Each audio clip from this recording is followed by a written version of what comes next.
আব্বা এলো 10,000 টাকা। ঈদের মার্কেট করবা, বাজার করবা। আমার অফিসের সময় চলে যাইতেছে গা, আমি যাই গা, বিকালে এসে তোমার সাথে দেওয়া পারবাম। এই এনে কি করস? সারাদিন কালে টুই টুই করে ঘোরাগাড়ি না, যা ওই যা। আব্বা টাকাগুলো আমার দরকার, টাকাগুলো দেন। আরে শোন শোন, এই শোন নিলয়, এটি তোর ভাই ঈদের বাজার করস কেনাকাটা করার জন্য দেখেছে টাকাগুলা। এই টাকাগুলো তুই নিস না, যাইতেছে দাও। এই শুনে দে কথাটা না, এই ছেলেটা আমার আর মানুষ হইতো না। আমি যে কি করি এটা লিয়া। আচ্ছা শফিক ভাই এলো না আপনার টাকা। এনে তো 10,000 টাকা, আর বাকি টাকা কই? হ্যাঁ ভাই এনে 10,000 টাকা। 10,000 টাকা আপাতত রাখেন, বাকি টাকা আমি ম্যানেজ করে আপনারে দিয়া দিব। ঠিক আছে, কথাটা মনে রাখিস, বাকি টাকা যেন সময় মতো পাই। ঠিক আছে ভাই, আসসালামু আলাইকুম। ওয়ালাইকুম সালাম। ফালতু জানি কোনো। কি ব্যাপার, নীলয়ের কাছে এত টাকা করতে কে আইলো? 10,000 টাকা তো আমি আমার বাবার কাছে দিয়েছিলাম সকালবেলা বাজার করার জন্য। এই টাকাটা কি নীলয় নিয়ে আইলো?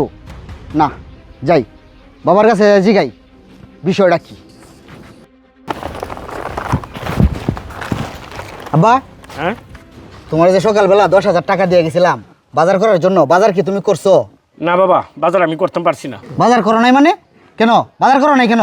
টাকাগুলি আমার কাছে দাও, তোমার বাজার করা লাগবো না, আমি বাজার করে নিয়ে আইতেছি, দাও। আসলে বাবা, কথাটা তো আমি কিভাবে বলতে পারতেছি না। কথাটা হচ্ছে নিলয়, আরে কি নীলয়, কি হয়েছে? কথাটা কও, তুমি আমার কাছে কও না কেন? তুই যে বেলা টাকাটা দেখেছস, এই সময় নিলয় আমার কাছ থেকে টাকাটা তাফাতে লয়ে গেছে গা। ও আচ্ছা, এখন বুঝতে পারছি। একটু আগে আমি রাস্তায় দিয়ে আইতে সময় দেখছি কি জানো, নীলয় এই যে সুদকুর শফিক আছে না, সুদকুর শফিক রে এভাবে টাকা গয়না দিতেছে। আমি আড়ালে থাকিয়া একটু একটু দেখছি। আমি তখনই মনে মনে ভাবছিলাম যে একটা কিছু হয়েছে, তোমার কাছে না জিজ্ঞাসা করে তো কিছু করতে পারি না, এই কারণে তোমার কাছে জিজ্ঞাসা করলাম। আচ্ছা তুমি একটা কথা বলো তো, প্রতি মাসে যে তোমাকে টাকাগুলি দেই, এই টাকাগুলি তুমি কি করো? বাবারে, তুই যে আমার প্রতি মাসে টাকাটা দেশ খরচ করা লাগিন, আমি একটা টাকাও খরচ করতে পারি না। তুই টাকাটা দিতে দেরি হয়, নিলয় নিতে দেরি হয় না। কি টাকাটা দিতে দেরি হয়, নীলয় নিতে দেরি হয় না? তাহলে তুমি এতদিন এই কথাটা আমাকে বলো নাই কেন? বাবারে, কথাটা আমি তোরে ভয়ে খই নাই, কারণ তোর যে রাগ, এটা তোর ছোট ভাই, দুই ভাইয়ের ভিতরে ঝগড়াঝাটি হইব। মানুষে কি কইব? মানুষে তো আমরা নিয়ে আসবো, যে কারণে আমি কথাটা গোপন করছি, তোরে কইছি না আমি। ঠিক আছে বাবা, তুমি ঝগড়া হবো দেখিয়া কথাটা বলো নাই, কিন্তু কথাটা না বলাতে অনেক ক্ষতি করছো। তুমি হয়তো জানো না নীলয় এই টাকাগুলি নিয়ে কি করে। আমি যেহেতু সুদকুর শফিকের সাথে ওরা লেনদেন করতে দেখছি, নিশ্চয়ই ভালো কিছু করে না, এই টাকাগুলি নিয়ে খারাপ কাজ করে। তবে এ কি করে, কোথায় কি করে, সব কিছু আমার জানতে হবে। আমি এই সুদকুর শফিকরে ধরলেই সব কিছু জানতে পারবো। আমি যাইতেছি সুদকুর শফিকরে যাই ধরতেছি। তুই কথাটা শোন। হ্যাঁ শফিক, একটু আগে দেখলাম আমার ভাইয়ে তোরে 10,000 টাকা দিয়ে গেছে। আমার ভাই তোরে কিসের টাকা দিছে? আমার ভাইয়ের সাথে তোর কিসের লেনদেন? এই শুন, তোর ভাইয়ের সাথে আমার কিসের লেনদেন, এটা তার আর আমার ভিতরে একান্তই পার্সোনাল ব্যাপার, তোকে বলা যাবে না, বুঝতে পারছিস? হ্যাঁ শফিক, আমার ভাইয়ের সাথে পার্সোনাল লেনদেন না? এই ভালো ভালো ক, কিন্তু কইতেছি আমার ভাইটারে কিন্তু আমি ভালো বানাইতে চেষ্টা করতেছি। আমার ভাইটারে তুই খারাপ বানাইস না, তুই ভালো ভালো বল আমার ভাইয়ের সাথে তোর কিসের লেনদেন? এই শুন, তোকে আমি আগেই বলছি, এটা তোর ভাইয়ের আর আমার পার্সোনাল ব্যাপার।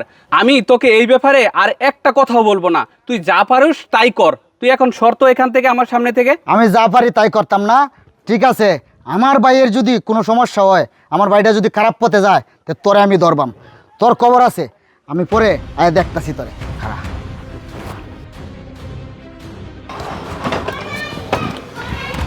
আরে ভাই তুমি কখন আইলা?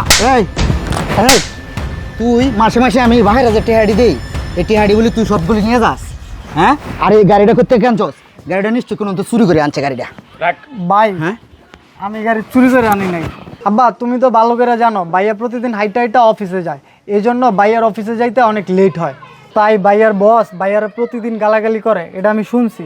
আর তোমার কাছ থেকে যে প্রত্যেক মাসে জোর করে টাকাগুলো নেই, এগুলো দিয়ে আমি কোনো খারাপ কাজ করি নাই। টাকাগুলো জমায়া ভাইয়ার জন্য এই বাইকটা আমি কিনছি, কেন আমি জানি ভাইয়া টাকা জমায়া জীবনও এই বাইকটা কিনতে পারবো না। মজনু, আমি জানতাম আমার সন্তানরা খারাপ হতে পারে না, ওরা খারাপ পথে চলতে পারে না, কিন্তু নিলয় যদি কাজটা আমারে বইলা করতো, তাহলে আজকে আমরা এই নিলয়ের প্রতি ভুল ধারণাটা হইতো না। যাই হোক, নিলয় একটা ভালো কাজ করছে, তোরও আর অফিসে যাইতে দেরি হইতো না, বসের গালি গেল তো হনো লাগতো না বাবা। আচ্ছা ঠিক আছে আব্বা, আসলে ঘটনা কি, ওরে আমি তো আসলে ভুল বুঝছিলাম, ও ছোটো মানুষ, টাকা টোকা নিয়ে আসলে কোনো খারাপ নেশায় পড়ে গেল কিনা। আচ্ছা ঠিক আছে আব্বা, তুমিও কিছু মনে করো না, ওরে আমি গালাগালি করছি। আর শোন ভাই, তুই ভালোভাবে চলিস, হ্যাঁ? আচ্ছা ঠিক আছে। চল চল বাসায় চল।